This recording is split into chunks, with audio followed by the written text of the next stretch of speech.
Tliet ijiem biss wara d-deċiżjoni tal-UEFA dwar l-iskandlu fil-logħba Norveġja kontra Malta, il-President tal-MFA Norman Darmanin de Maio isostni li l-evidenza dokumentata li jura tistabbilixxi li din il-logħba kienet imbagħbsa. Minkejja din id-dokumentazzjoni, il-President tal-MFA ma kienx f'pożizzjoni li jistabbilixxi liema plejers kienu involuti f'dan l-iskandlu.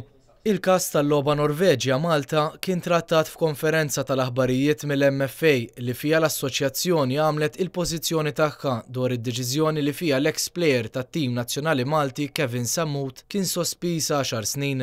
Wara li tar rendikont ta' kif l-MFA saret taf bil-każ, il-President tal-MFA qal li wara li l-MFA kisbet id-dokumenti tax-xhieda, mill-ewwel deher li l-allegazzjonijiet ma kinux mitfuqa bla doċċ minħabba li kien fihom ħafna dettalji. Dan, sostna Norman Darmanin de Maio, kien konfermat ukoll minn investigazzjonijiet li għamlet l-MFA. Darmanin de Maio sostna li l-allegazzjonijiet kienu sostanzjati minn fatti u dettalji li ma setawx kienu vvintati. Dwar l-appell li l-plejer Kevin Sammut jista' jagħmel, Darmanin de Maio qal li dan jiswa biss 1000 euro u sostna li l-evidenza li l-logħba kienet imbagħbsa tirriżulta minn dikjarazzjonijiet ta' żewġ persuni differenti. Wieħed minnhom kien il-bniedem involut li fil-fatt kixef kollox. Dwar il-fatt li l-plejer Kevin Sammut ma labx il-logħba involuta kollha, Norman Darmanin de Maio qal li l-logħba tista' tkun irranġata anke jekk plejer ma jilabx.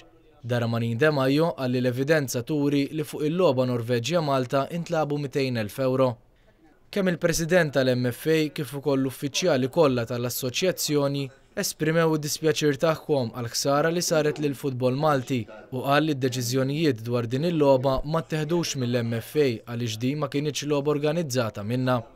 Quddiem il-problema tal-logħbiet imbagħbsa għall-imħatri anke fil-futbol Malti, il-President tal-MFA qal li l-MFA diġà laqgħet lill-Presidenti tal-klabs Maltin biex tiddiskuti s-sitwazzjoni magħhom u temmen li l-edukazzjoni l-aħjar arma kontra dan l-abbuż.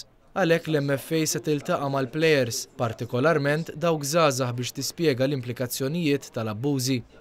Mistoqsija jekk jikkunsidrax il-verdett kontra Kevin Sammut bħala wieħed ġust, il-President Darmanin de Maio qal li jkun sorpriż jekk jirriżulta li l-UEFA ma tkunx imxiet b'ġustizzja u spjega kif il-liġijiet tal-futbol huma differenti minn dawk tal-ġustizzja ċivili, għal fatt li fil-futbol hemm bżonn grad inqas ta' provi biex persuna tinstab ħatja.